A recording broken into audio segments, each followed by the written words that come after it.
Hi everyone, Group 1 here. Our job for the project was to select an organization that embodies servant leadership. We chose to go with the Young Men's Christian Association, otherwise known as the YMCA.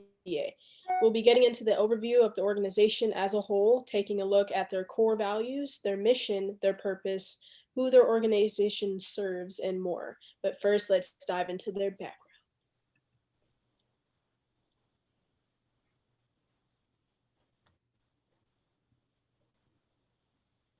So the YMCA background information, it starts off with this organization that was founded in London, England in 1844. As Journey called, it's the Young Men's Christians Association. But it was brought to America in 1851. And it was promoted by evangelicals, which were a foundation that promoted openness and in the Christianity and just serving others through their ideals. And their central target was meeting the needs of the community from the start. And I think this was part of the reason that it was brought to America because we had never seen something like this in America and specifically in communities. But as we see in present society, the YMCA continues to have prevalent roles in all major eras, including all wars. A lot of the YMCA volunteers and participants could be seen tracked through almost every single war that's happened in history, social institutions, people that have won Nobel Peace prizes, presidents, etc. Their underlying presence in society is seen on almost everything, and they're a very influential presence in society. Central to their ideas is character development, and this is why we chose them. Servant leadership is something that we've been learning about this semester, and we feel that the YMCA definitely portrays this. And one of their quotes from their website that we felt was very, very important is that the Y is guided by four core values: caring, honesty, respect, and responsibility. And this also plays into servant leadership because it takes respect and responsibility to truly understand an individual and their path, and to understand how to serve that person you must show caring and you must show honesty and find out what they truly need in order to serve them, and that is when you can lead them after that. So we'll move on. All right, the YMCA's mission statement. The Y's mission is to put Christian principles into practice through programs that build healthy spirit, mind, and body for all. In order to reach this mission, the YMCA focuses on being community centered, bring people from all walks of life together, diversity, and nurturing potential in every individual, maintaining a local presence in every community, and creating global reach.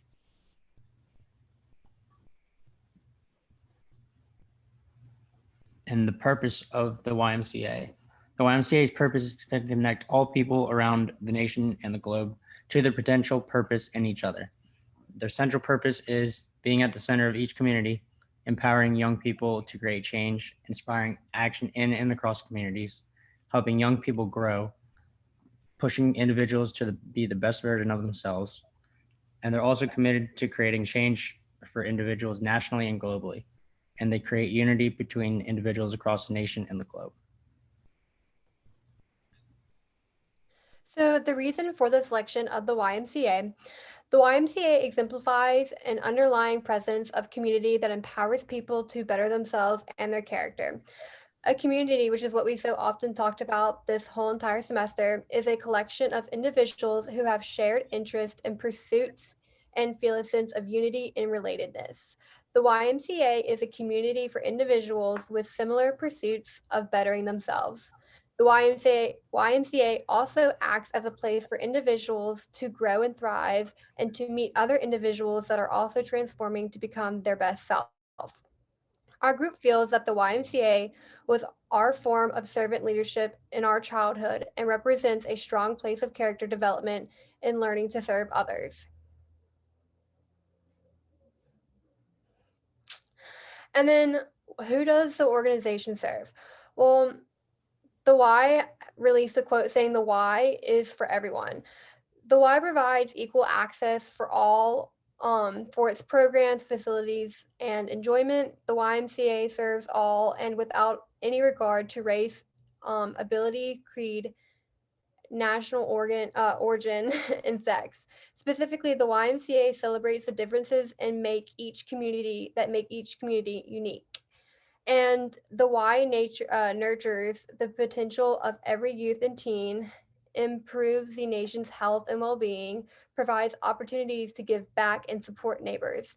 And in 2021, the YMCA released this statement. The Y makes sure that everyone, regardless of age, income, religion, or background, has the opportunity to learn, grow, and thrive.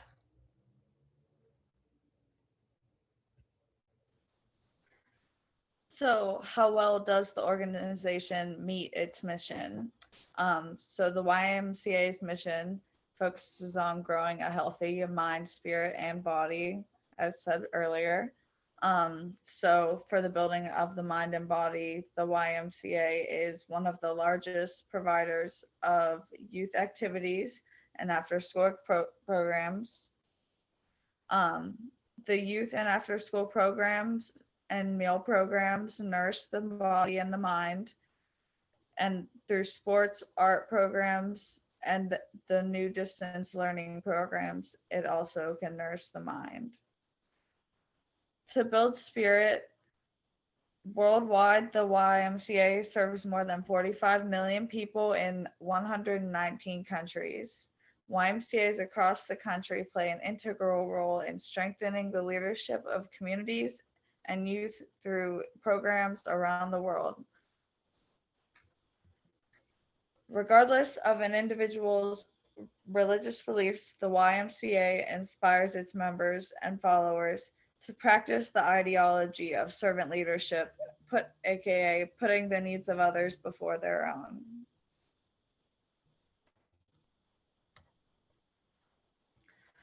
So, servant first, leader second.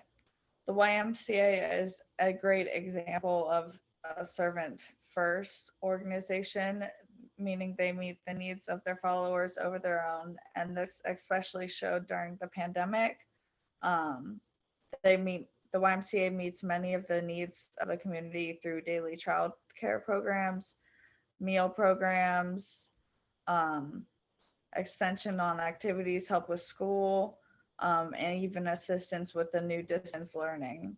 Um, because of COVID-19, the YMCA usually had college student volunteers, but with everything going online, they were in need of a lot more staff, so they were able to provide for the community, which costed them a lot more, but they still were able to put the needs of who they serve over their own.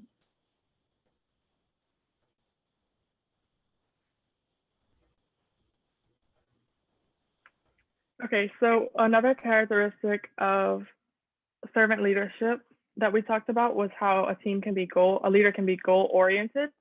For our purposes, a goal is something that is presently out of reach, but can be easily achieved if we strive for it. And we think that the YMCA is goal oriented because they set continuous goals. Some of them focus on youth development, healthy living, and social responsibility. They are constantly changing and adapting their methods and their strategies to be able to reach their overall goal. And in order to reach this mission, the YMCA strives to be community centered, bring people together, connecting people of all ages and backgrounds, nurture potential, and maintain a local and global presence. Using these continuous performance goals, the YMCA works toward achieving their organizational mission. Another characteristic of servant leadership that we talked about was empathy and acceptance. In order for the YMCA to meet its goals, they have to understand the needs that they have to meet in order to help people grow.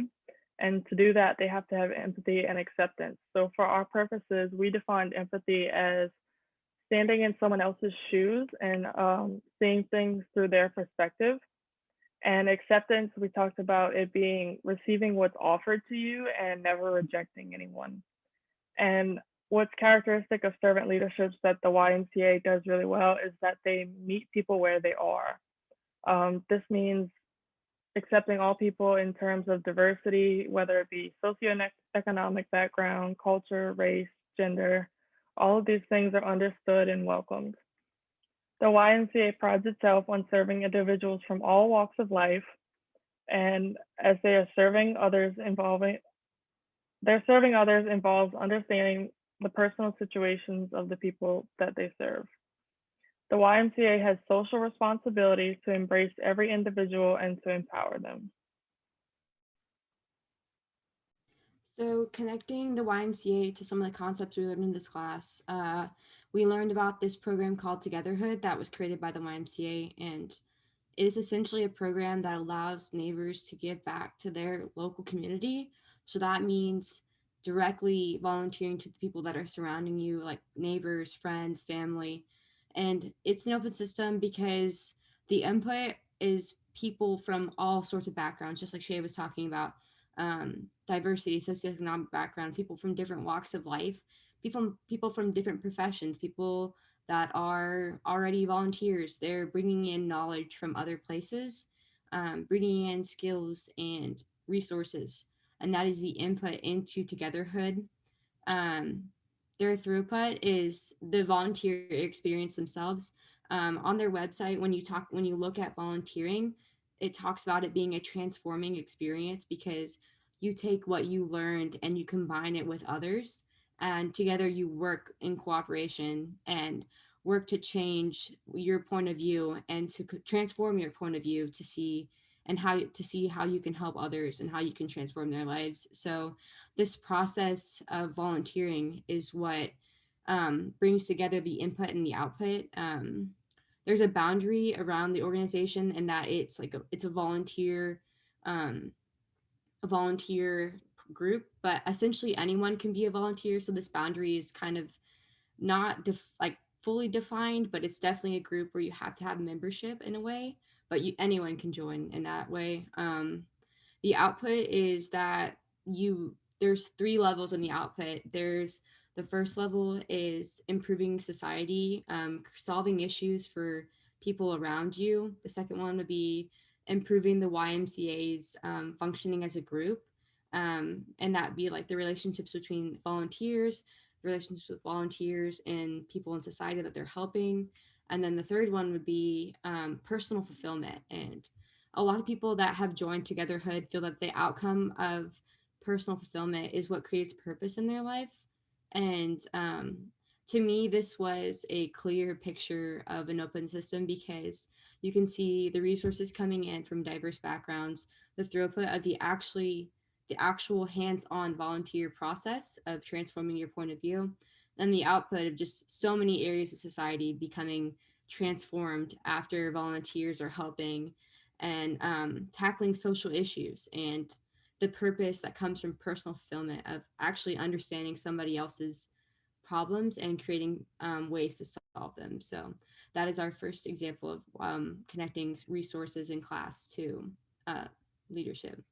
And the second one is referent power. And our definition of referent power is that it's based on followers' identification and liking for the leader. So essentially, referent power is or personal power.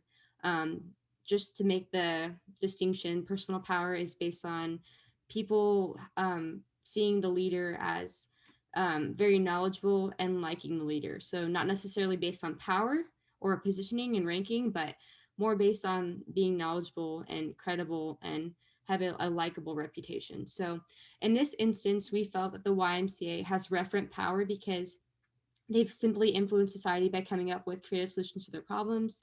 They've also influenced society in a number of ways, structurally, staff training, how they organize their groups, how they manage their organization, their impact, their organizational reach, their social outreach programs.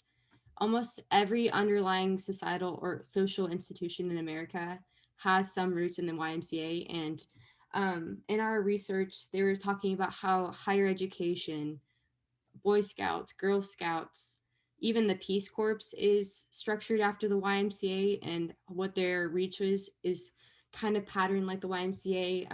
The United Service Organization is patterned how the YMCA runs their organization. They're an entity and they're a strong entity in their nonprofit work, but their reach goes beyond that because people view them as a very, very likable organization. What they're doing is purely for the community. There's no benefit on their part. People trust them, makes them likable. People in the community can identify that they're a very powerful source. So there isn't any coercive power that's deciding them as this omnipotent entity. But we felt that the YMCA definitely is referent power because they're just credible, and they're just credible in their reputation for serving others. And this is what makes them such a powerful servant leader. And I think that if you, after this presentation, if you look at a lot of social institutions in America, a lot of them model themselves after the YMCA. And that was definitely something that I noticed after this research. So thank you. So, in conclusion, we as a group feel that the YMCA embodies characteristics of servant leadership and is a very reputable organization in terms of serving the needs of the public. As the audience, what are some characteristics that stood out to you that make you either agree or disagree with our judgment? But thank you so much for listening to our presentation. Bye.